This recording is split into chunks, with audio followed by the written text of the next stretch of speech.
Catch Up 103. Come around so fast. You'd think we'd have caught up by now, wouldn't you? I went to America. Twice. As far as I'm concerned. You were on a podcast with Elon Musk. I shared some oxygen with Elon Musk. Right. Yeah. We're trying to tell a story. Wrecking it. Absolutely destroying it. The listeners have tuned in, not to hear you two just say silly things. This is our only purpose on the podcast, to just derail. We've got nothing interesting to say. Do you know what it is as well? Like, people can say that they think that Americans are too positive or like over the top, which is probably a little bit fair, but in my experience, Americans are so much more polite than the Brits. The whole Marvel shit, and this is going to offend a lot of people, but I really struggle with it. VMP. Have you seen any of them? Yeah. Which ones? There's a guy with a big glove. Big bloke, big glove. Is it called Big Fist? Little midget gems that he has to put in the glove. And when he puts the midget gems in the glove, he kills those people. Hang on. Are you serious? Yeah. Sorry. Stop the podcast. we need to halt here. What? Ladies and gentlemen, welcome back. I'm joined by Jonny Yusef from propanefitness.com. Catch Up 103. Come around so fast. You'd think we'd have caught up by now, wouldn't you? Well, the problem is that we're a conveyor belt of catching, aren't we? Things constantly happen that we need to catch. Exactly. Faster than we can actually get them out. But the map is not the territory. Because if we were catching up at the exact pace that they were coming in, we would just be live broadcasting all of our lives. We'd just be current. Yeah, we would. We would be streamers. And we were constantly behind as well. We would be streamers. I have a microphone on my desk, and these kids walked past the other day and were like, "Oh, are you a streamer?" and that was the moment I knew that I'm out of touch with the youth these days. I was like, kind of, but not. Actually, what I do are webinars. They're very similar. Webinar, but they're crucially different. Do you need your ad set optimizing? They give the appearance of live, but they're sometimes pre-recorded. That's the thing. That's a lie. Yeah, webinar. So yeah, it's been not that long since the last one, but loads of stuff's happened. So we're gonna catch the fuck up. Catch all of it up. Catch it up into one big bit. Have you got a synopsis of what's happened over the last sort of 2 months for you? Jonny doesn't drink eggs anymore. Doesn't drink eggs anymore. Got injured. Jonny got injured. You've been a hermit. I did get injured. You did. You're doing CrossFit. Yeah. You're now CrossFit. As of tomorrow. I mean, when this goes live, anything might have happened. Yeah. What I love is the fact that you're... What constitutes you're doing CrossFit? Like you did a CrossFit. Does that mean you're now doing CrossFit? What's your current training methodology, Jonny? Great question. As of right now? CrossFit. Say it. Well, no, because I haven't done a CrossFit yet. Done a CrossFit. Like, anyway. I have to do the CrossFit, 3 hour, this is how to CrossFit. Yep, you do. Anyway, moving on. I feel like we were just pounding Jonny with questions there. That's okay. What was the name of the first female president? What's your favourite colour? Don't know. What's your mum's name? Female president. What's your favourite type of dog? Green. Dog? Green, okay. Green dog. Right, so, what have you done, Yusef? I've literally just been... Medicine. Yeah, deep in the hole. Of final medicine. few weeks now, so... What are the final few weeks of doing a medical degree like for anyone who's considering doing it? So your anal tone is non-existent.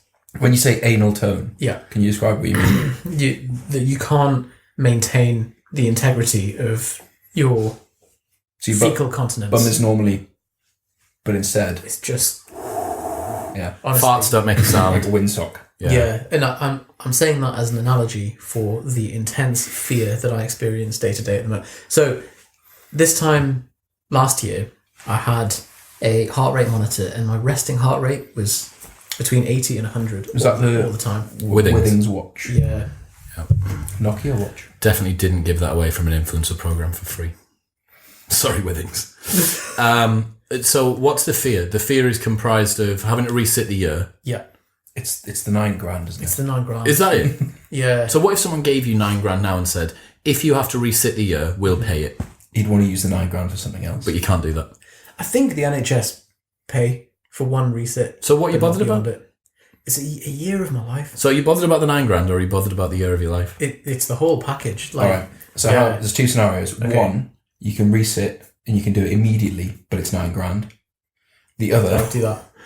You'd pay $9 grand rather than rather than it's free, but you have to do it this time next year. I mean, it's like $9 grand or a year of your life. Yeah, because easy choice. Because you've got opportunity cost, lost earnings, potential compounding of that lost earnings time over the following year. Just easily Nailed it. It's like when you spent 900 quid on the little bit for your car, and you said to me that you'll never get that 900 quid back, and you'll always be 900 quid worse off for the rest of your life. It's like that, but with $9 grand. Yeah, $9 grand. Heartbreaking. I went to America twice. You went to America 2 times back, and then you gone back to it again, and came back again. Yeah, like a there was boomerang. such a short gap between 2 the 2 weeks. trips.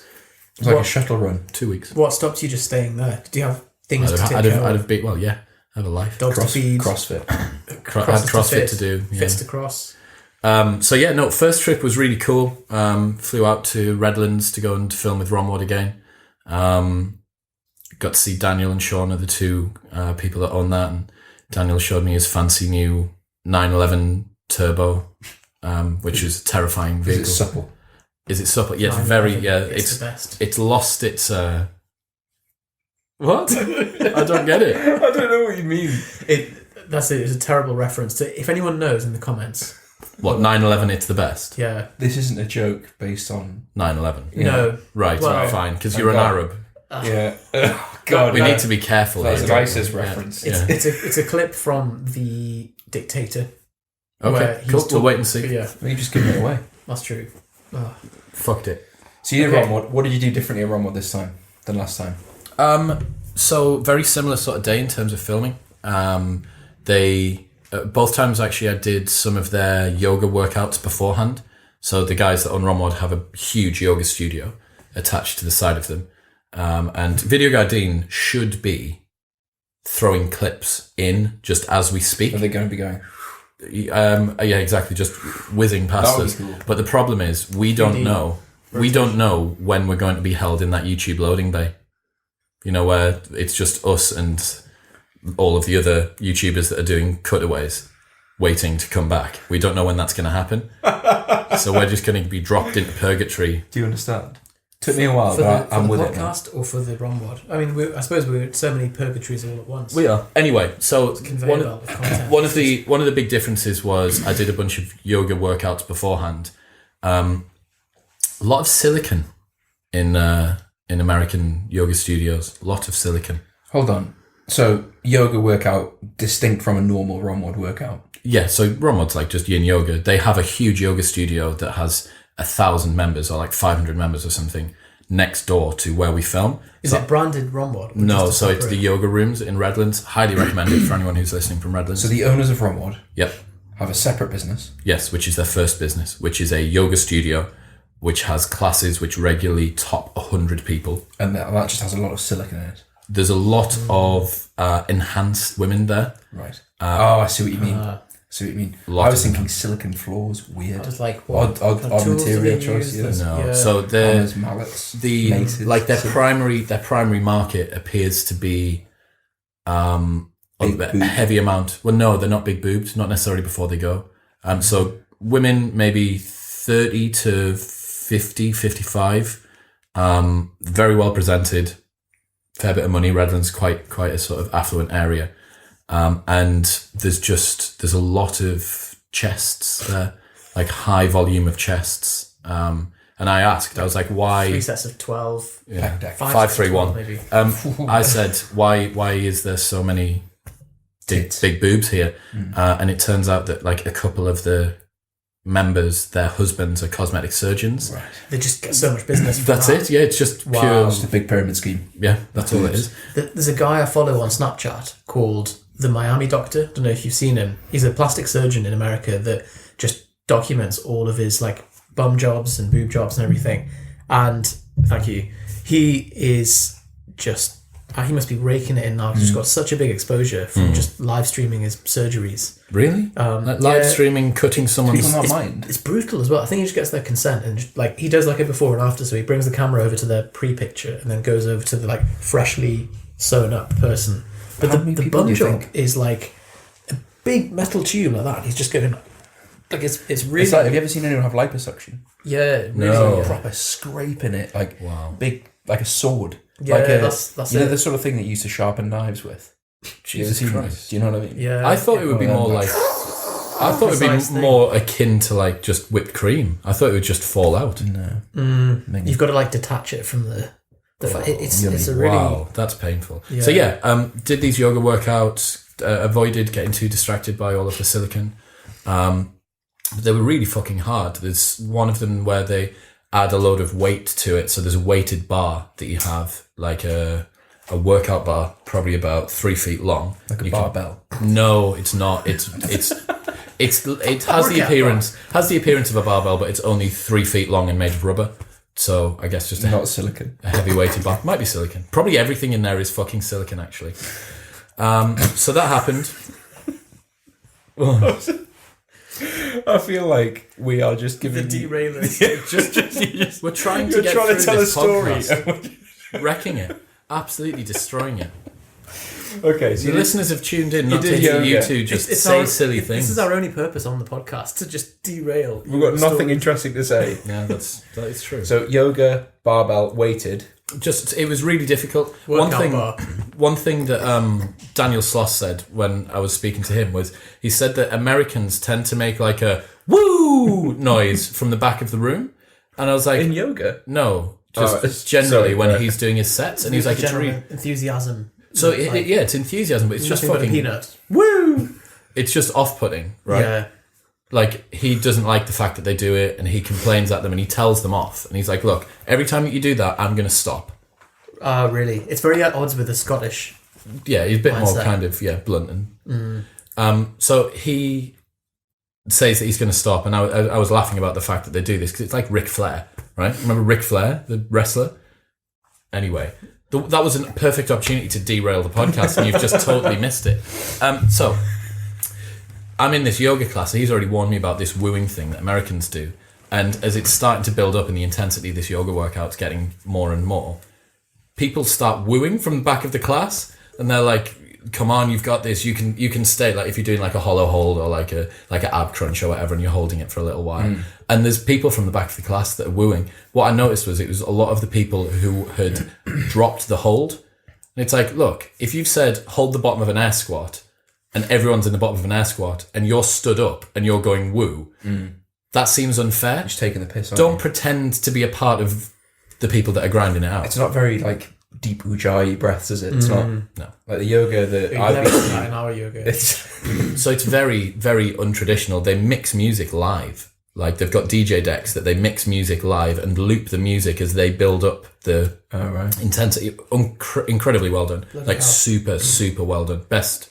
Anyone who manages to like emancipate that to the UK is flying. So I love the difference between that. So I've been back at yoga again the last few weeks, and it's like you're afraid to even breathe too loudly, aren't you? In that one that we go to, very traditional. but there's no like. No. So it's loud club style music. They started playing Queen. They started playing country. It's like very rocky, very, very hot and sweaty. And this room's massive. Dean will make it appear. But this room is huge. And they've got, as you walk in, there's Lululemon, like the biggest racks of Lululemon that you've ever seen. And a huge open desk with juices and smoothies, and everything's expensive and really nice. And then they've just got this huge studio where people are like, mats are side to side to side. It was impressive to see what happens when you take a concept and a like high amount of experience and then kind of flip it on its head a little bit. So it's still yoga, but really no one could probably recognize that. So yeah, did that, filmed for Romwad, like 6 routines a day, including 2 warriors, some of which have got 2 warriors in a day. 2 warriors per day, 1 warrior of each day, but like 5 or 6 other routines. Pretty hefty, including some new poses which are terrible and incorporate walls. So you imagine that you've got a wall in front of you and you're putting your arms up on the wall, but you're laid flat. So it's like a seal pose, but instead of arms pushing onto the floor, arms are up on the wall. So you're falling through your arms. Absolute agony. Kept us there for ages. I did it. His wife and me were co-modeling what was going on. That sounds so awful, Chris. Yeah, if there's one way to make your wife like be in a mood with you, it's write that pose and then push her into doing the routine. Right. So that was it's fun. putting you you're in flexion, spinal flexion the whole time. And opening up the shoulders. So you can fall your head through. So that was fun. And then went to LA and spent a fair bit of time on Venice Beach and Santa Monica, and was just reintroduced to this electric scooter phenomenon, which is completely destroying LA, like in a cool way, but it's just the maddest thing to see now. There's, for people who don't know, Bird, Lime, I think it's like Up and something else, are brands of scooter companies who have just dropped these 24 kilometer range electric mini scooters, like what you'd see kids riding around on, school children, but they've got a little trigger on them, which when you push it, accelerates up to about 16 miles an hour and a little brake. And everyone is just whizzing around on these scooters, and you open it like a one of those ride-on bikes that you can get in the UK at the moment. It's like a micro scooter. With an electric motor. Is it because the town is so vast that you need... It's because a lot of people already skate and bike, and there's heavily pedestrianised areas that are built for, or I guess, riding areas that are built for exactly that. What's the problem with normal bicycles? That they're not as cool. Okay. And they don't go as fast, like unless you've really gunning it. You have to use it. So every different iteration of scooter and electric vehicle has now been used by these people. So you've got like an electric scooter one, then you've got a bike one where you can both pedal and use the electric motor to go even faster, and they're fucking rapid. And there's a skateboard one now where you're just a skateboard with a remote control, and you scan it and you can just deposit them wherever you stop. And so it's exactly like the bikes in the UK, but much better. Much better, faster, more like cheaper as well. It's $1 to start, and like I think it's like 15 cents a minute. It's like 10p a minute to ride however far you want. I suppose you're using power, aren't you? Yeah. And then there's do you have to dock it in certain stations? No, so there's an entire sub market of chargers. So people get paid to charge these things. You sign up as a charger, take the things home with you, plug them into your wall, and then you get money based on how many you charge. I'm so looking forward to this like decentralization of you. So with the Tesla thing as well, they're saying you can, if you get a Tesla that has the full self-driving unit, you can then Uber it out to people when you're not using it. So it can take you to work, and then you just leave it to just taxi people around. Is that really what they've said? There's an internal facing camera if someone like spunks or vomits in your car, and then you can always clean that up. Or both. At once. VMD was just like trying to... or both, and then you can just charge them for it. So... just automatically as well. So it can just make you money while you... I feel like I cannot wait. There's a gap for... Because, they already exist, don't they? Teslas can already drive themselves, but so they have to be safe enough that you can just... Yeah. Did we talk about this last time, where we were saying how people would rather die of their own... volition. Their own folly than die from an automated car, even though the chance of dying is like 1,000 times less. Yeah. It's like...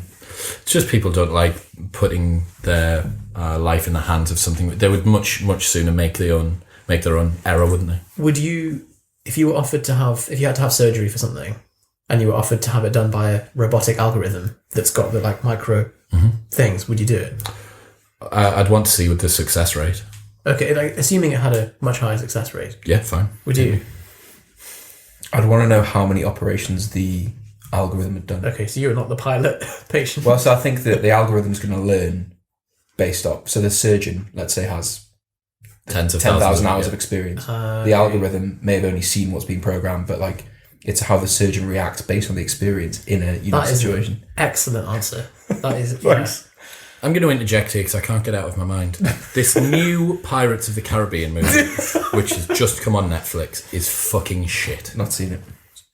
Captain Jack Sparrow steals a safe which attaches itself to an entire house or bank, and then they have like 4 horses that have you can imagine all these horses have got ropes behind them, they've attached it into this safe, they pull the safe, and it's this comedy thing where they've hooked it through the back of the building and the safe's going to pop through the back of the building, but they don't. They just drag the whole building for like 2 towns.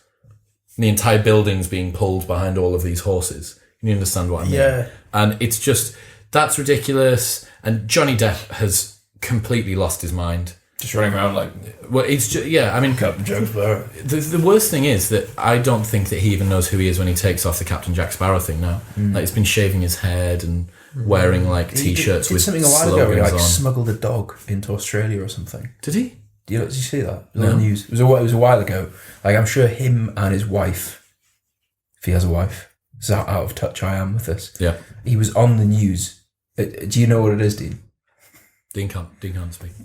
Dean doesn't know what it is. Dean He's doesn't shaking his head at me. Dean doesn't speak. He did something where he was having to publicly apologise for smuggling a dog into the country. Jesus Christ. If that's right. Why? I never understand why public apology. Was it Australia? Well, I thought I was right. Nice. I want to find out how Dean was shaking. It's so weird that just because you're a celebrity means that you have to then do public apologies for taking a dog across borders. That's true. It's totally... What's this reason? Why do I have to project my apology Captain Jack Sparrow. He is Captain Jack It's Sparrow. the Liam Neeson thing we talked about on Catch Up 101. Yeah. One.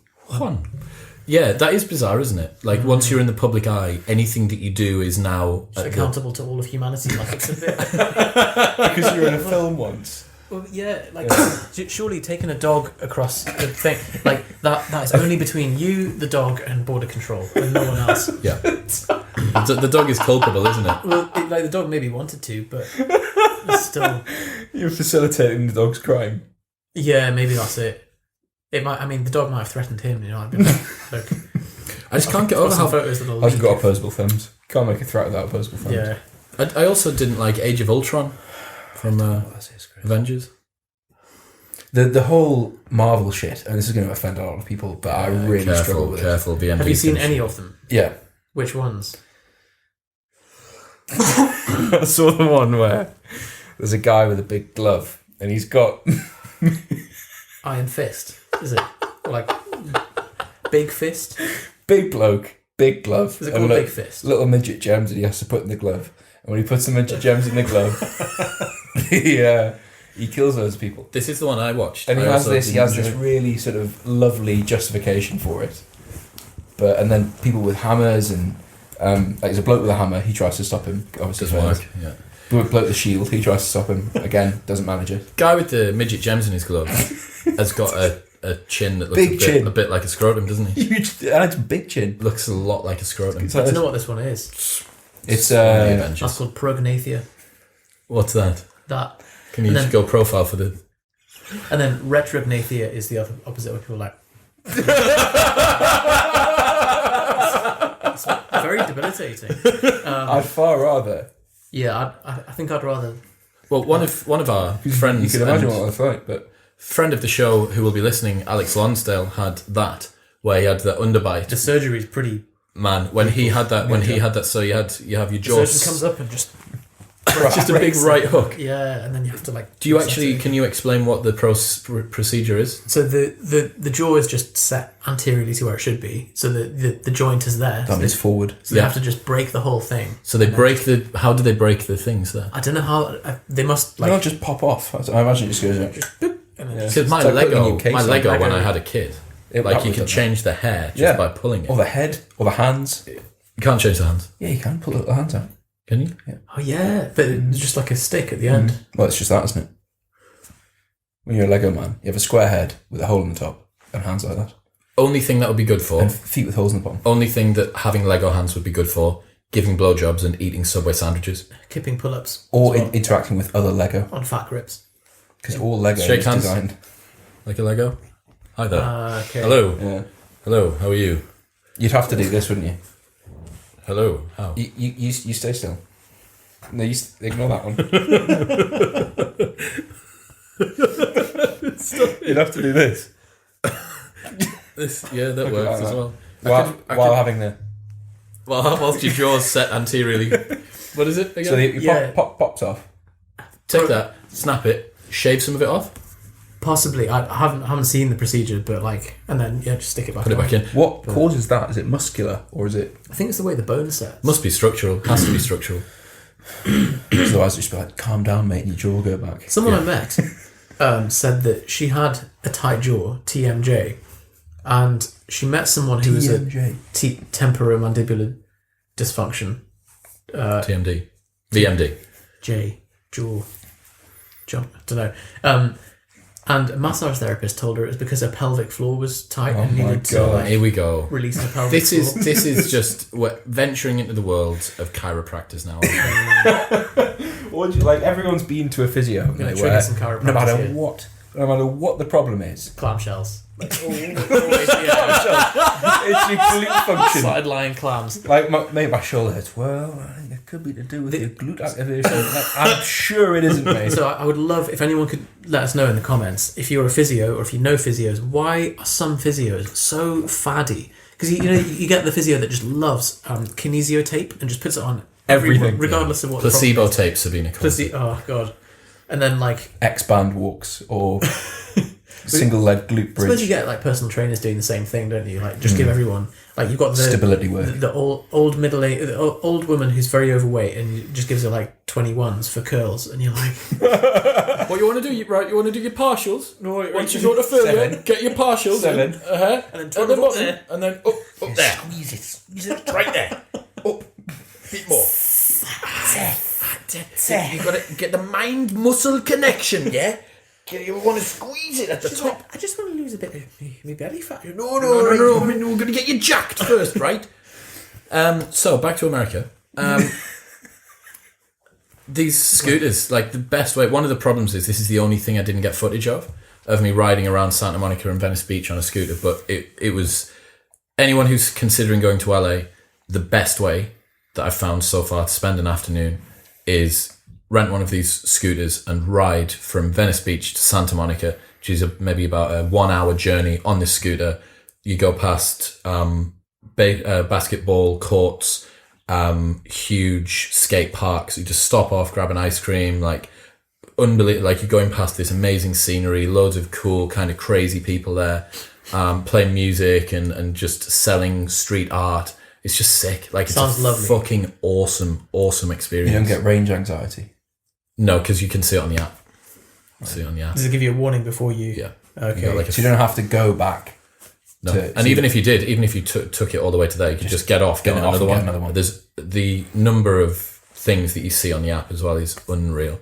Like you're never more than about 100 yards from one of these things. And in some places where they know that there's hubs of people about to get to the beach, 20 lining the sidewalk, and they're all different brands. So it's like, are you looking for a bird? Are you looking for a lime? Are you looking for a up? Like whichever one it is. Do you think it'll come to the UK? So one of the problems they're coming up against at the moment, especially in San Francisco, so the way that they do this is buy a bunch of them, set the app up, cordon off the pedestrianised areas so that when you ride into them, it just kills the thing and you have to walk it out. Right. And then just deposit them in the city. But obviously, because there's so many companies doing this now, I think I sent you guys the valuations of it like in November last year, and it went from half a billion to 1 billion to 6 billion to 8 billion month on month for like 4 months. Like how the fuck has the valuation of this stock gone up so much? But everyone's getting into it. So San Francisco have said that they're not actually going to allow any more than I think 2 or 3 companies to operate at once, and they're going to have it on like a rotating scheme, and then whoever operates the best they'll be allowed to stay. Wow. But yeah, I think it should come to the UK. One of the problems is obviously we don't have tremendously good weather, so the demand for it's not going to be that good. It rains 7 days of the year in LA, so there's always going to be a demand. Whereas it rains 7 days of the week in the UK. So. Yeah, exactly. I did one in Berlin, but it wasn't a little scooter. It was like a proper Electric bike. Electric, yeah. Basically, they go fast. they do. You know, it's a full like it's equivalent to like a rubbish motorbike, but It's like a moped, but electric. Yeah, and like there's a helmet on the back, and then in the helmet is like a box that has just a bunch of disposable hair nets. So they're very European hygienic. Yeah, that's different to the way it is in America. Like in America, everyone's just like I saw sperm and everything. Yeah. So but like I say, unbelievable way to spend an afternoon. Went swimming in Santa Monica College outdoor pool. That was pretty sick. Went to Disneyland. No, not Disneyland. Sorry, Universal Studios, which is just like big kid's dream. Loads of rides. Simpsons Land, Harry Potter World. I love that it's just like such Simpsons Land. Well, that experiential stuff, like it just brings out the big kid in you so much. Like as you're walking around, and went and paid $14 for a Duff beer in Moe's Tavern. Yeah. because it's fucking Mo's Tavern. I think it is nice that you can appreciate that, because I feel like I've become such a curmudgeon now that curmudgeon, like a just grumpy old man. Right. That if I went to like Simpsons Land now, I'd be like, it's a bunch That's of. I because challenge- you've got too much to do. I challenge anyone to go to Universal Studios Hollywood and not just have their mouth open the whole time. Like, it's just so fucking cool. You walk into Harry Potter World, you walk down Diagon Alley, and there's like the platform 9 3/4 and the train sticking out, and then they do live musicals where they've got magical frogs, and like it's unreal. Like everything about it is sick. And So even is it as someone's job to be the magical frog? no, so the magical frog's like a hand puppet that sing. So they've got 5 singers. Job, then. It's someone's hand's job. Hand job. It's a hand job. Okay. You get your hand They're the and best, you aren't they? put it in the frog. I don't think that hand jobs are the best. As a job. As a job, he only has one. His other hand's free. Okay, so you can shake hands with people like that. Yeah. At the same time. Yeah. That's I just think things in America, everything in America is done properly, isn't it? So there's no half measures in America. It's like to the max. Do you know what it is as well? Like, people can say that they think that Americans are too positive or like over the top, which is probably a little bit fair. But in my experience, Americans are so much more polite than the Brits. Yeah. And perfect example of this, I got a number of examples of this, but the best example I have was walking back from an evening meal, going back into the Airbnb where I was staying, walking downstairs and walked through the car park downstairs, like sliding gate car park thing, which you can imagine. You'd then follow up a stairwell to get into the actual apartment block. So I'm pulling through it like 11 o'clock at night, pretty dark by this point. And huge Lincoln Navigator thing, like 18-seat car, massive, blacked out windows, black, brand new, shiny as fuck, comes through, and in it is just streams, remembering that weed's illegal in LA as well, so it's everywhere, streams of like marijuana smoke just pouring out the sides of this. This guy's just pulling it out of the gates that are slowly opening, and he like, front wheels go over the top of this thing,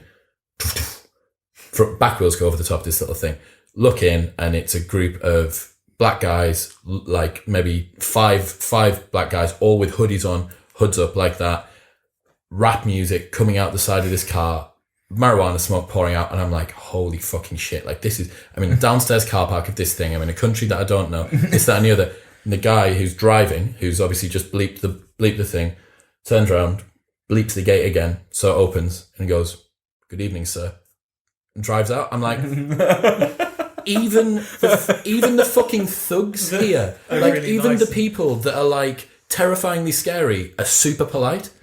That's so funny. I think when people stereotype Americans, they forget that, especially because it's always Brits that do it, and you think like, what's the spectrum of British people? Like you've got like, oh, right, black, and then you've got like all the way to Welsh people, Scottish people, and you know. So actually, we've got this huge range of people. Super dynamic, right? To then say that Americans are all one thing when the country's so much larger, there's probably even more diversity between I've been east and west or whatever. Over the last few weeks, I've been Redlands in LA, so inland from California and out on the coast, Boston, which is northeast, and New York. Plus, I've done a number of other places in America previously. Everywhere that I go, the service staff are super polite. Like, even people who say to the servers... Did you tip? You have to. Do you know about how much servers get paid in America? Like hardly anything, isn't it? It's like... The only people who don't have a minimum wage. It's like $2 an hour. And some places, they literally work, like, for tips. It's like how traders get paid a basic income. It's the same philosophy. Like, they get tipped based on the performance, don't they? Yeah, and I think they often get paid quite a lot, I think, if you work in the right place. Well, I mean, based on how much the tipping like advice is, you're talking up to 20% of a bill, like for a big table. But I'm unsure. Like, even if you give a bad service, you still you're still a faux pas to not tip, isn't it? It's just, they just say, you can't not tip. I'll just leave them a smaller tip. That's what I don't like about it. Is like it's fixed that you have to tip, so then it's not tipping. It's not performance based because even if you were guilt based. Yeah. Well, yeah. Like, if someone's done a good job and they get a bonus, fine, that makes sense. But if it's just, you have to tip. It's clever from a business perspective, because what they're doing is... on the consumer. They've created a culture of not having to pay your staff, which is... do you tip in the UK? I tend to usually, up to probably about a £50 table, round up to the nearest 5 or 10. Then over that, tend to go about 10%. Is that only for food, or do you tip other things? I don't tip at drinks. Like I would just tip in a restaurant. Okay. And normally, if like it's been a good service, been a good experience. One bad thing, but I'm not really a fan of it. I prefer to pay. I think more because like I think I don't want to have to make the decision, because it's like, well, am I under tipping? Well, yeah, I prefer that the company just paid the staff adequately allocated resources. So I'd rather pay higher prices and for tipping it just be eradicated. It's much simpler. 10%, I think, in the UK seems pretty. But it's weird, isn't it, that tipping stops at restaurants? Like, why? Like, you don't, in a salaried employment, you don't get tipped. Why not? They tip fucking everything. So tipping the bellboys in a hotel, and stuff like that. I'm like, but it makes you realise you could just be doing faux pas everywhere and not realise, because it's just not the not the same. I remember ordering a drink in America, and it was expensive. It was like $20 for a single drink, and the woman said back to me, "That better not be the right money." I'm like, it is definitely the right not money. getting a tip now. and there was then this sort of back and forth with me and her. I was like, what do you mean? It better not be the right money? Like, it's the correct money. That's the price. And then the guy I was with gave her extra money, and she calmed down. But you're new to it. Like, there's no sign saying like make sure you tip the. So if you're new to it, then you just. So you ask them how do you define a tip? Or they say, it's an optional payment based on good service. But then actually, if they just get angry when you don't, it's not really optional. It's like you've had your arm twisted and. It's a weird one. So did that, then went to Boston. Boston. Great. It's great. It's the best American accent. Yeah, it's sick. So I spent a bit of time with Carrie from Inside Tracker. She was the lady who I was dealing with from them. Lovely people that flew me out there. And do you have your bloods done? I had my bloods done, which will be on an episode which everyone's already heard. Every bit of it. What did they measure, and what were the results? Because I haven't listened to the episode. Well, it doesn't exist yet, so it's out next week. But last 2 weeks ago in Podcast Land. Right. What a place Podcast Land is. It's crazy. I love being here. It's great. I know. Because nothing's happened yet. But time and space don't exist. It was fun, and Carrie's the first person who's got born and bred near Boston, and just has that accent. It was such a fantastic accent. You feel like you're in a Martin Scorsese film. Yeah, very much so.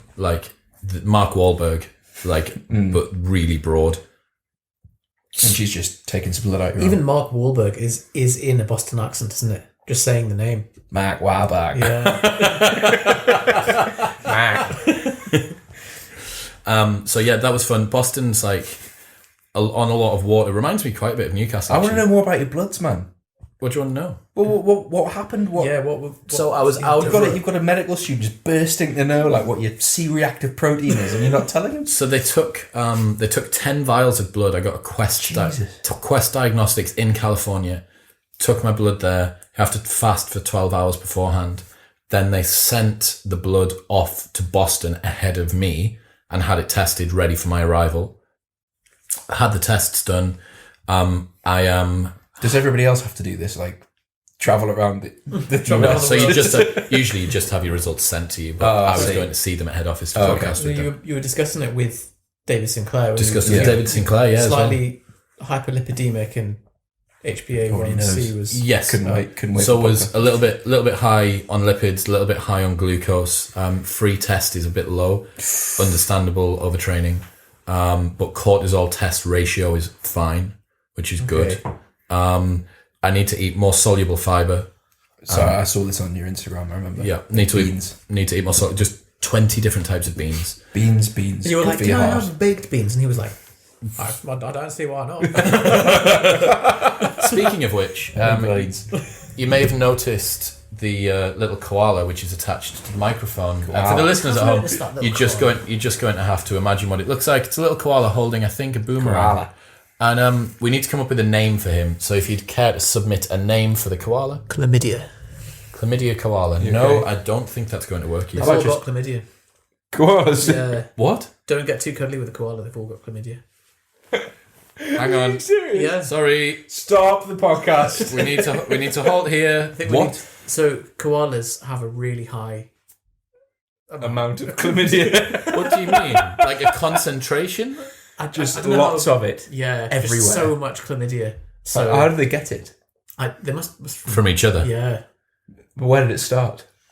I imagine one. I imagine that's a complicated question. Yeah, I've always wondered that. Like, who had the first sexually transmitted infection? Because I was thinking the other day, did dogs have STIs? And if not, why not? And if so, why? Because like you must have this prime shagger who just has managed to Fucks everyone. like. Literally fucks Because there everyone. must be STIs that just never get any traction because whoever had it in the first place Just doesn't get to go again. Shit. never bed. got the like what's it called? It's the starting activation energy, like Yeah. the initial momentum. There's a scene on The Thick of It where someone, his insult to somebody else is, "You're like the man who fucked the monkey that gave us AIDS." Is it Malcolm Tucker's insult? No, it's not. It's someone else.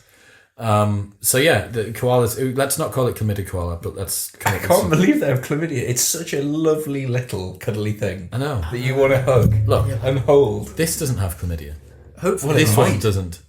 I'm just checking that I'm correct in this. It's usually serious, not sloths. Fuck.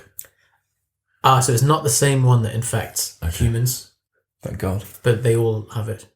They all have chlamydia because they're all just in big fucking sex parties. What's this? Top question: can you catch chlamydia from koala? What's this? That a is koala? koalia. Chlamydia. Chlamydia. That's It's also koalia. Koala. oh, so you can get blindness, infertility, and dirty tail if you have chlamydia as a koala. That was a koala. Koala. Dirty tail. So you Dirty tail. you went to see a man, an Australian man, I assume. Yeah, so the David Sinclair thing was weird, man. So he, I sent him an unsolicited email, as I do. He replied and said, "Yes, are you from Newcastle, Australia?" I said, "Ha ha ha ha, no." Newcastle, UK.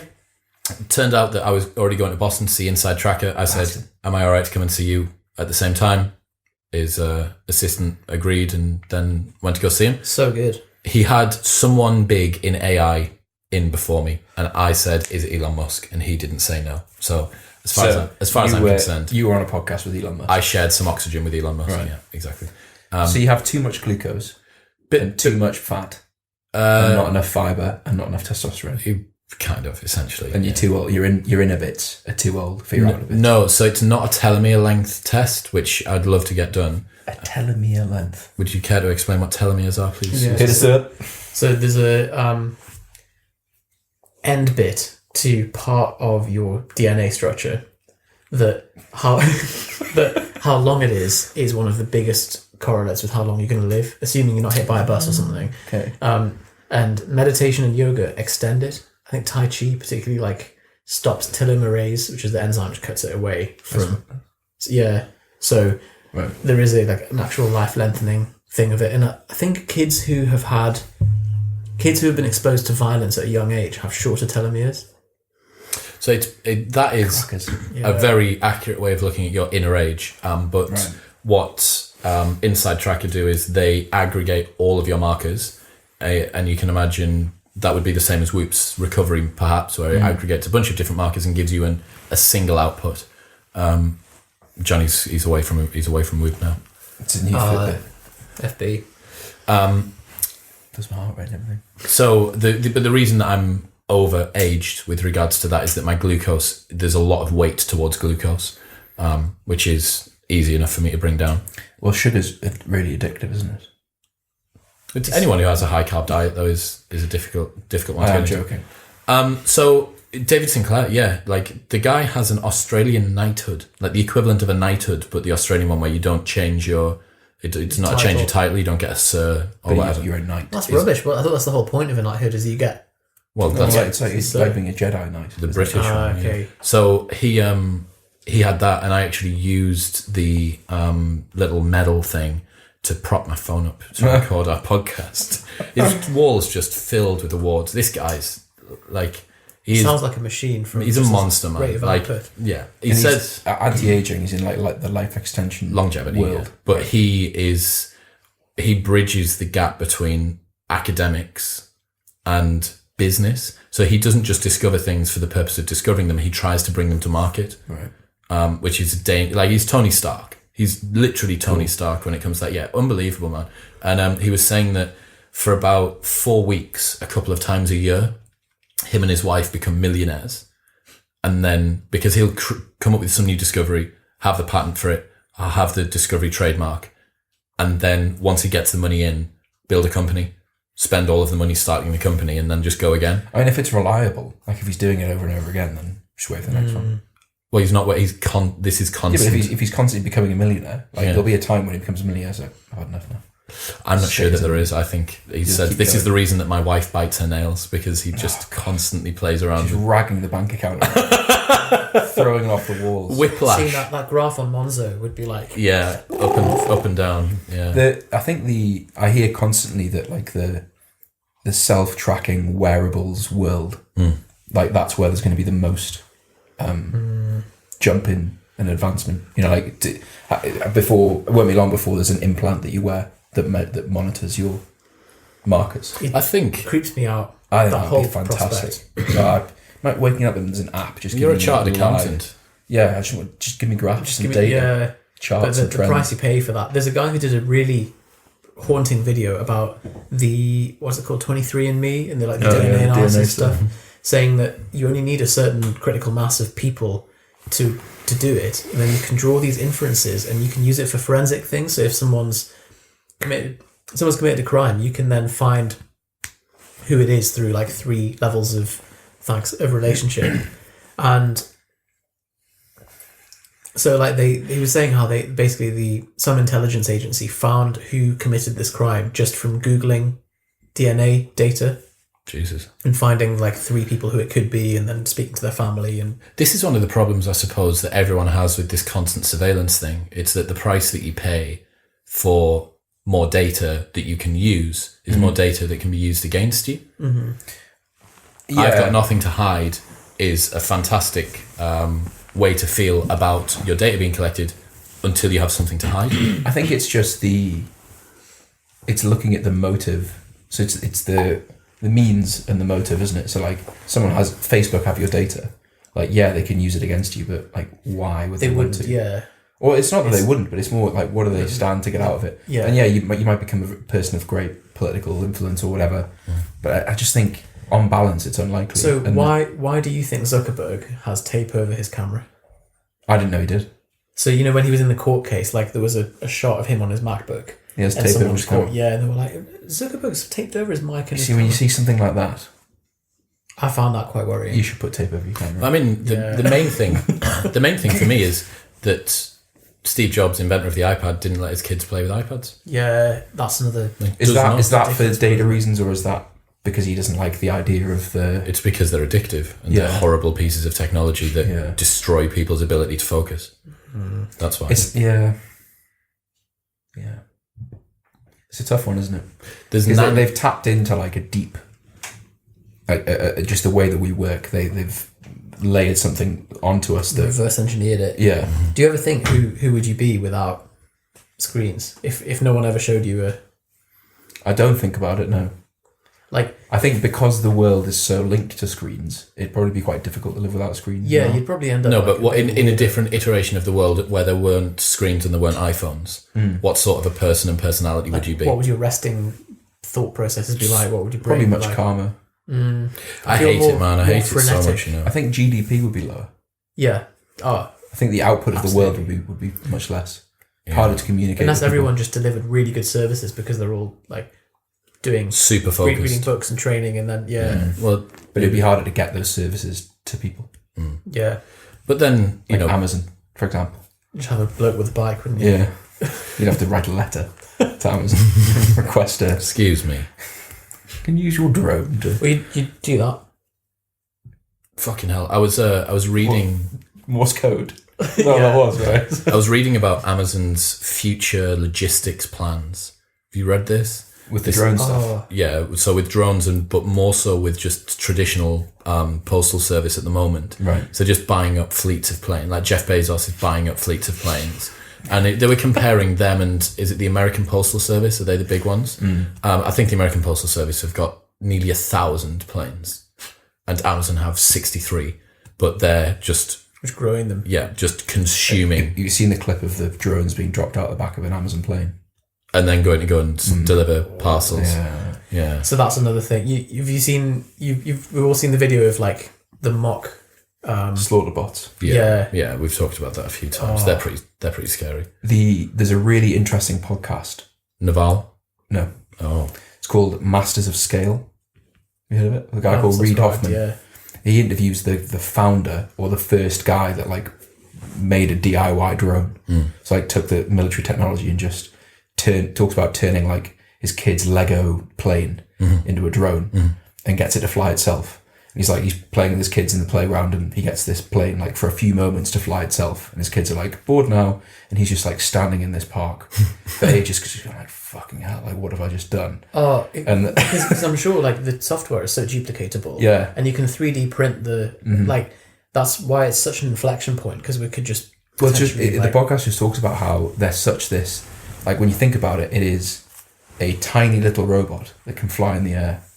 And like they're really hard to stop. Yeah. They're really hard to stop. Like look what happened at was it Glasgow? No, Gatwick. Gatwick. Shut down. Where like fucking shut the airport down. Some bloke with a drone, remote control. Yeah. With a really long battery life drone. And like even if they say, we'll just put a thing in that stops the drone from going above a certain height, like easily someone could go on Kazaa or LimeWire and download a patch and just like... Yeah. So Naval Ravikant did a podcast on what's called After On, Rob Reed's podcast. And this is basically end games, how we're going to die.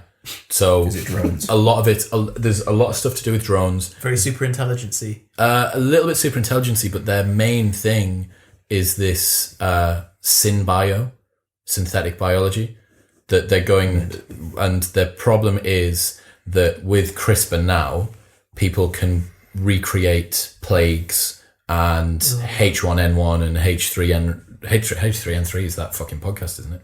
Bird flu, H1N1. Yeah, so they can create these, but at much more scalable. Yeah, it's like that iPhone app that's really popular where you create a plague. Loads of kids play it. So what world we live in. Yeah, man. I know it's terrifying. Million years. But yeah, if that happens, I know it sounds weird, but I find it really relaxing and comforting. That you've decentralized. There's a plague. No. So let's say the world is ending, right? Wait, so like you get a text and it says world's ending. See you in a bit. Game over. You're like, oh. Never mind. Would you not be terrified? Because nothing matters anyway. Nothing matters, does it? Yeah. But would you not? I mean, try and tell that to people that have just had a newborn kid. Well, okay. Yeah, that's awful when you think about it like that. but like this beautiful baby girl that we just brought into the world. It's very much just like you shut your laptop and you're like, well, I did my best, but here we go. Short the index. Yes. It'd be command space kill all apps apart from FX Trade. Apart from FX Trade, but there'd be no market. Because there's no one on the other side of the trade. Because they've died. Yeah. So that assumes the world has ended everywhere except here, and you're the last one. Let me tell you one of the examples. In your scenario, Chris is saying the world's going to end because of drones and plagues and but the London Stock Exchange will still be running until the world ends. So yeah, so unless they close it, because they can do that. But you're going to put a trade on. So now, you're going to be dead. Just leapfrog Jeff Bezos. Just cause. Well, yeah, you just see the number on screen. Oh, so you'd be nice, right? Yeah. Fuck you, and then die. So let me tell you one of the things that Rob Reed and Naval talk about in this. So they talk about drones, and they talk about their ability to, let's say that everyone on the planet had a particular pheromone signature, genetic signature that someone had been able to get hold of. They can plug this into a drone, set the drone away, and this drone can go kill people. So somewhere on the dark web, there's a particular forum where if you don't like someone enough, you can crowdfund a software developer to set the drone away on this particular piece of DNA. Then crowdfund it together. They meet this particular level. They immediately, the system just automatically sends an email to the target and says, you have 24 hours to double whatever it is that we've met for this, or it's coming after you. They then do it, and the crowdfunding begins again. And they're now talking about... It's extortion. For both sides, on a really systematic scale. There's a Black Mirror episode. Yeah, I was going to say, it's literally Black Mirror. I've never seen it. So there's the bees, loads of little bees that respond to when there's enough tweets saying kill or something like that. Is that right? So people hashtag, like, kill this person, and then when enough people do it, like whoever's on the top of the leaderboard for that 24-hour period, it sends out a bunch of like micro robots which look like wasps, but they just embed themselves into people's ears. Okay. And then like just But this is because at this point in the future, in this episode, all bees and wasps are dead, and they realise that bees serve a really important function, so they just create robotic bees that are AI. Then someone uses them to kill people. Yeah. But if you get that email, just go in a cupboard. Just get yourself in an understairs cupboard. Forever? Yeah, well, yeah. Well, not forever. Like, they're going to get bored and move on to someone else, aren't they? Bees are? No, the people with the drone. Yeah, on the dark web. The problem with the bees is they didn't get bored and they were solar powered. Yeah, so they would and they're bees and they're small. So you need to be in a dark space. Well, they shut all the windows and they like crept through like, air vents and stuff. It was horrible. Oh, son. Or just get a globe, like a fishbowl, put it around your head and seal it. But you need air. What about if it goes up your urethra? Bad. Fuck, yeah. Reverse kidney stone. Can you not just wee hard? Wee harder than it's... Push hard, yeah. There we go, back in again. You'd have to constantly be weeing. Yeah. It's going to be difficult. There's lots of air and water. What have you been watching? You watched anything recently? No, but to loop things to the Marvel stuff. Yep. God. I did see Punisher a while ago. Which one? Daredevil, the first series. Yes. Okay. I haven't seen that yet. Very good, but then every extra Marvel thing that I tried to watch just was worse and worse. Like Daredevil was okay. Daredevil's shit. And then Jesse Jones was shit. And then watched like 10 minutes of is it Fist Man? Iron Fist. And the big black guy that his power is that he's big. Luke Cage. Yeah. Luke. That's literally just I'm hard and black, and my superpower is that I'm just really hard. It very much felt like the attempt at trying to make something culturally appropriated towards that side. Like I think Luke's headquarters is like in the back of his barbers, and it's like a very traditional African American barbies, and you're like, all right, like it's great, but I mean, there's other, the guys in the Avengers. There's two black guys in the Avengers, and it's very rarely referenced that they're actually black. I'd love to see the numbers. Like, at what point does it become loss making when they keep bringing them out, or are they just making something that is really? Well, I think it's massive. The franchise is doing really, really well. So they're just pisses all over DC as well. DC is just like, what's DC? Batman, Superman, alternative comic business. So there's Spider-Man, Marvel, yes, Batman, Superman, DC. Did it ever used to be under the same? No, because they do like crossovers, don't they? They do like Marvel versus DC stuff, I think. But it's VMD's not just itching. Yeah, he wants to stick in. God. Johnny, you watch a fair bit of Netflix. I haven't really watched nothing that springs to mind that's interesting. The new Our Planet with David Attenborough. I've not watched that. No, I have. So it's very nice, like evening work. Oh, yeah. I think at the moment, because my day is so like I can't handle anything with a plot anymore. I just want to sit and look at trees and just imagine what it's like to not be revising. Yeah, exactly. So one of my problems that I've got with Our Planet is it's fine. One of the problems I've got with Our Planet is that it's the entire nature program is done under the guise of we're human, we fucked the planet up. So every episode is just like layered with this veneer of guilt. You're a prick. Yeah? Right. Like we are pricks here. The ice is receding faster than the pace that a snail can move at. And you're like, right, okay, David, like the Earth's getting a bit warm. Is it David Attenborough? Yeah. Wow. And it's actually starting, so I'm only 4 episodes in, but it's starting to irritate me. Just watch it on mute. Well, then it's just videos of the world. That's what I watch. I don't care about the I want to hear this is a crazy animal that like this is its mating ritual and blah blah blah. I've got a mate who is one of the cameramen All right. You've told me about that. Yeah. Did you not? Oh, did you not send me a state? Did you do it for Planet Earth as well? Yeah, this is ringing a bell. He's like, it's incredible. You sent me a status update. So this guy shot the scene, if anyone remembers it, from Planet Earth 2, where the Jaguar was walking through the city. Okay. Jaguar's going through the city. I've not seen that. And he's waiting. So there's one shot, and it's a big car. It might not be a Jaguar, walking through the city in the final episode. And it's pretty epic shot, and it's like this long shot as he's panning through. And they'd been there for 13 days, and this was the 14th night, and it was the final night that they were going to be there for. And on the last night, this cat arrives and he nails it. That's my overwhelming feeling when I watch that show. Like, the guilt kind of, it's like, okay, but... sheer production time. I want to be sick, and I'm sure VMD wants to be sick even more. Just because the cost per second of filming with those levels of cameras, and I imagine the hardware, and then I'm also like... You're going to get a swordfish that comes and like breaks one of the lenses, and everyone's like, and like I think shots that they get, you think, how did they get that from 4 angles in such high def? Yeah.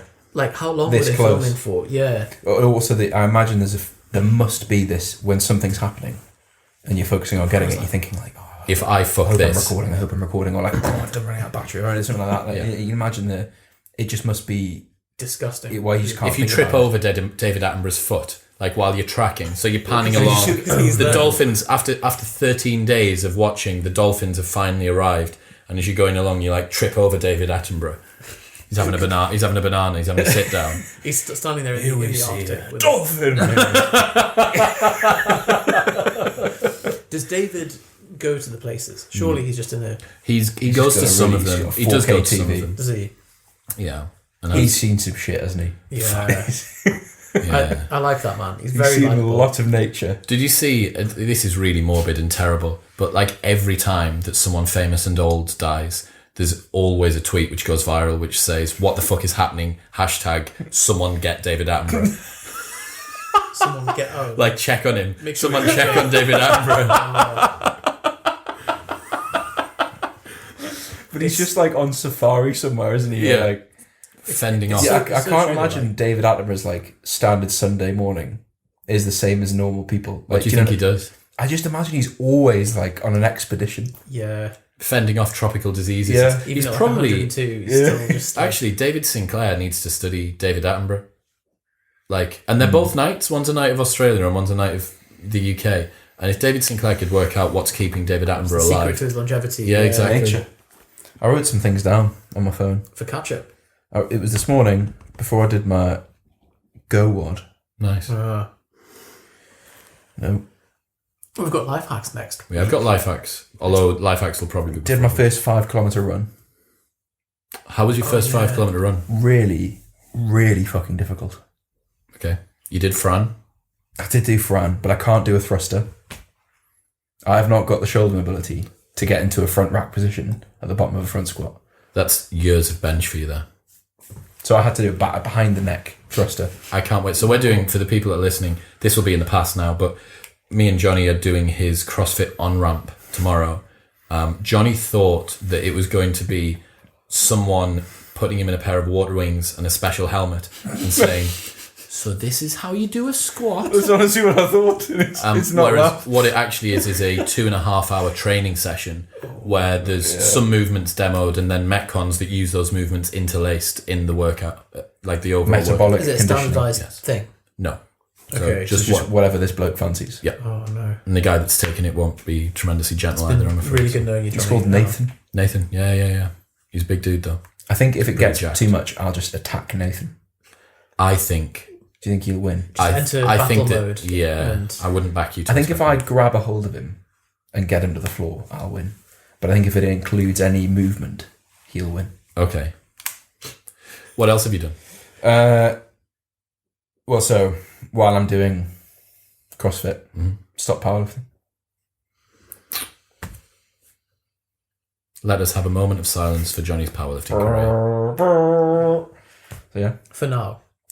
Yeah. Well, I just series of obstacles, a series of injuries, missed entry for a competition without them being any the video for Johnny's injury, you might have to like zoom in on this, but Johnny showed me a video of him squatting in the garage. Yeah. And his quad physically pings. There's a visible wobble in the fibre. In the fibers. It was awful. It was, and yeah, I wonder whether up there if I ever squat weight like that again, it'll get in my head. I think it probably will. Well, probably. But then, as a again to fly the flag for CrossFit, if you know that you can do 70% of that under extreme fatigue for reps and reps and reps, I bet that you won't be worried. I'm interested about CrossFit, but I think I'll either love it or hate it. I don't think there's a middle ground. No, I don't think there is. I'm worried there's going to be too much cardio for me to enjoy it. We had a chat about this, and it was saying that powerlifting kind of optimizes for one really specific thing, which is fun in the process. But then when you get to like the 99th percentile and you're just flipping between 99 and 99.5, it's really, really unpleasant and very little gain.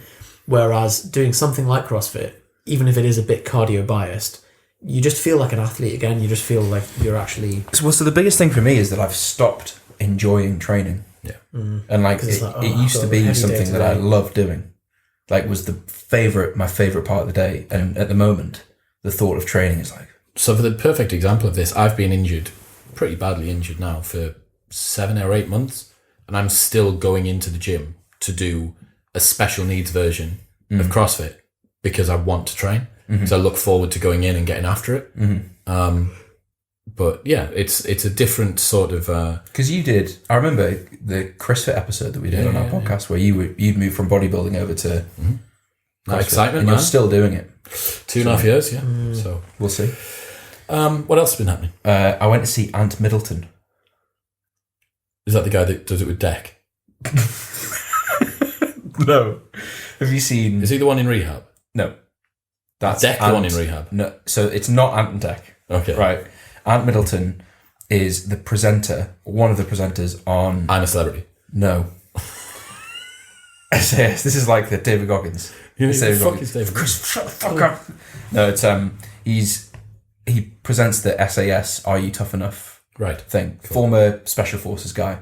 So is it a 1-to-1? No. He's quite famous now. Right. He did a talk at the City Hall. Becca got me tickets for Christmas. Yep. Called Mind Over Muscle. Now, both of you would have found it intensely difficult to sit through because it was like, you have a positive mindset, right? Got to look at the situation and just think, how can I think positively about it? And you're sat there, fuck's sake. But there are a few things he said that were really interesting. Principally, there's clips where he climbs Everest and you can just see glimpses of like what it takes to be in the SAS. So like there are people coming down Everest. So you're meant to go like base camp, camp 1, back down again. Base camp, camp 1, camp 2, camp 1, down again. And do it that way. Why? To gradually acclimatise the altitude. He was like, did base camp, camp 1, saw that there was a dangerous bit, risky bit where there'd been a avalanche. So he's like, oh, fuck that. I don't want to do that multiple times.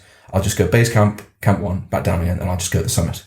And everyone's like, mate, don't fucking, like the Sherpas going like, don't fucking do that, mate. He's like, no, it's all right. And he's going up, and there's a storm warning. Everyone's like, we need to turn back. He's like, no, it's okay. Positive mindset. And then as going up the like this, you see a camera here. Here's Ant Middleton, and then you see this fucking like, you get an appreciation for just how steep it is. I know that's obvious, but like really steep. I bet it's really steep. Tall, yeah. And there are like really experienced climbers come down, going like, you need to turn back. You do want to go up there. Turn back, me, trust us. I fucking tell you, bastard. And then Ant Middleton turn around and just goes, right, we'll press on. And you're just like, what the fuck is wrong with you? And then, so he gets to the summit, and there's a hairy bit where like, there's a shelf called Hillary's Shelf, I think. Okay. And a guy in front of him slips and is about to fall off the mountain, and people are getting blown off and dying in front of him. And this bloke's about to be cut off the mountain by the Sherpas, and he's like, I'm going to die. He's up there for 8 hours in the death zone, gradually dying. The death zone. So it's past a certain altitude. There's not enough oxygen, so you're just dying. Slowly. Yeah. It's a race against not dying. And he's like considering just jumping off. Because he's like, well, if I'm going to die, I'm just going to jump off. There's oxygen down there, so if you jump. He's like, if I'm going to die, I'm just going to fucking kill myself. And at he eventually reaches the bottom, and he's like, that's the closest I ever thought I was going to die. And the Sherpa just turns at Middleton and he just goes, "You're crazy bastard." Like, this is a man whose living is to go up and down Mount Everest. Looks at that Middleton and just goes, "You're crazy bastard." Tapped, mate. Wow, I love when you see people like that. Julian did is it like an Ironman run where he did it in Libya, and it's like it's in the desert and you have to run for 36 hours. It's like Jesus Christ. It's 100 kilometers and it's an ultramarathon or something like an ultramarathon. And he didn't have his insulin, and so by the time he got to like 30 kilometers in or something, he was like, "I really need my insulin. I haven't got it." And they managed to get this doctor to come over from and they had an ambulance that had 5-year expired insulin, Libyan insulin, and he was just both of you just like, "Oh no," and he was like, "Well, this will have to do." But he said there was one, and they kept stopping. They had like backpacks with pans and food in and stuff. So there was this one guy who he said just looked like Skeletor from the beginning, like didn't have any backpack, just had like 2 of the gels, like the... It's David Goggins. Basically something like that. It was fucking David Goggins. And just started running.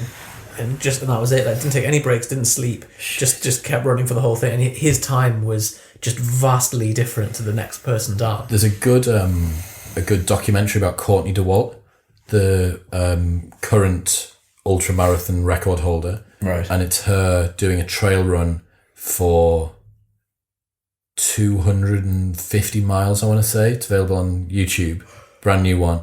And it takes her 50 hours without sleep. I flew back from New York yesterday and did 23 hours on a plane without sleep. It's nice. It's pretty difficult. Still. Yeah. Pretty difficult, that. I was reading my book. Reading my book. Being sleep deprived is such a weird feeling. It's the same as diet. Like, it's so forefront of everything, so visceral. Like, when you need food, it's all you can think about. Yeah. When you need sleep. Meal. Yeah. Yeah. When am I going to get sleep? When am I going to get sleep? Everything's like, I think if you're hungry, you can kind of forget about it. Whereas if you're tired, willpower's depleted. So yeah, the hunger thing. Like, what's the longest someone's ever gone without eating? It's like 370 days or something. Really? But it was a guy who was... Were they big? Yeah, he was pretty big to begin with. And you're thinking, like, he was supervised and he had minerals and vitamins and fluid. And enough calories on him. Yeah. Like, so he'd be okay. Thousands of calories. Just he put them all back on, didn't he? Did he? Did he really? Oh, that's fucking heartbreaking. Wow. That is heartbreaking. Put them all back on. Fast for a year, so you gain it back again. It's the example is used in Johann Hari's Lost Connections. Right. And he's talking about the link between environment and weight gain. Or environment and bad habits, I suppose. Vending machines. Fucking vending machines, man. They are to blame. What have we got coming up? What's going to be happening soon? So we've got How to Survive After University. We've discussed that needs to have a cap, because otherwise... Well, it's going to go on literally forever, the rest of life. How have we completed relationships? Yeah, so relationships is done, but we might come back to it, I guess. For some reason, I can't get podcast topics to load. You had some really good ones. They're on titles. I forgot what they were. They're How on to Get here. Strong by Jonny. How to Get Strong, that's going to happen. What else is happening, Johnny? There it is, podcast topics. Truth about working for yourself, self-discipline and habits, truth and honesty is a superpower, how to survive university, strength training, how to survive a night out, and notes on human behaviour from nightclubs, which is a good one. In for that one. I've also got, in terms of guests that I've got coming up, Tiago Forte from Forte Labs. Oh, yes. Which will be a big one. Tiago didn't respond to my tweet. Bastard. He's a busy guy though, isn't he? I'm also going to start... Is he the man with the praxis shit? Yeah. Very clever dude. What did you tweet him saying? Saying, hello. I offered him 3 months of coaching in exchange for... I can't even remember what I... Didn't you pay for one of his products and say it was shit? I didn't. Didn't someone else pay? Jordan might have. What did you pay for and say it was shit? Big bundle. Oh, yeah. His was the only bit that was okay. Decent thing in it, but the rest of the bundle was horrendous. Awful. Yeah. I'm also going to start doing... I'm organised with a few different DJs and club owners from big clubs. So Pepe, who was the founder and owner of Space Ibiza, is coming on. Pepe. Yep. Him and some of his marketing team, and we're going to do Tales from the Dance Floor, which is going to be like epic stories of like party legends. So that'll be happening. Christoph, also known as Cozzy, is going to come on. He's going to talk about some stuff. I'm going to try and get Eric Prydz when he's over as well. Very lean, Christoph. Jacked out of his mind. He used to train in David Lloyd Newcastle. He used to do a lot of incline bench press. He loves incline bench press. Loves. What is his name? Chris. CJ Costigan, but he plays under Christoph. Very deep voice, very lean. Yeah. Tattoos on one arm. Yeah. Yeah, like full sleeve. Met him in a sauna the other day. And but because I was with this guy who knew him, nose ring, and then I can't remember if he had a nose ring. Right, yeah. But he's like quite tall, big forearms. Yeah, jacked, very vascular forearms. Yeah, and he was like, "Oh, I've seen you, David Lloyd, before." I was like, "Yeah, all the little naughty trials that I used to get." But yeah, good guy. He's a good guy. Well, that's it. Is there anything else? Are we done? That'd be it. Okay, bye, Dan. Life hacks. Oh, is it what life hacks? It might be life hacks. Might be We've out. got another life hacks. That's all I said. Well, that was last week, though. Shit. They've broken the rule of podcast land. Anyway, if you enjoyed the episode, please comment below, fire us any questions. Do not forget to subscribe and follow @Propane Fitness on Twitter and all of the social media. Okay, bye then. Okay, bye then. Bye then.